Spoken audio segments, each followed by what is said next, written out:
ज़मींदारी land revenue system जो था वो कॉर्नवालिस ने ब्रिटिश कॉलोनियल रूल में इंट्रोड्यूस किया था in 1793 named as permanent settlement act.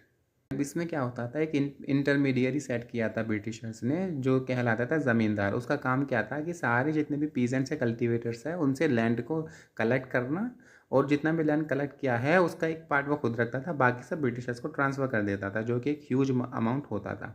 अब यहाँ पर जो जो जो लैंड के जो राइट्स थे वो ज़मींदार के पास थे।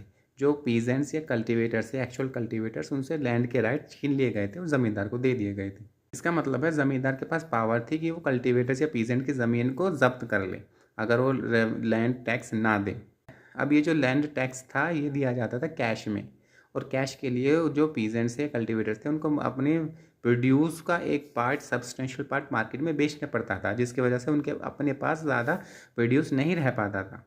और दूसरा, उस कैश में अगर वो किसी भी तरह से पेमेंट नहीं कर पाते थे, कि जैसे कि क्रॉप फेल हो गई है, तो उनको फिर भी वो कैश में पेमेंट या टैक्स देना पड़ता था, जिसकी वजह से वो अपना ज़मीन बेचनी पड़ती थी या फिर लोन लेना पड़ता था।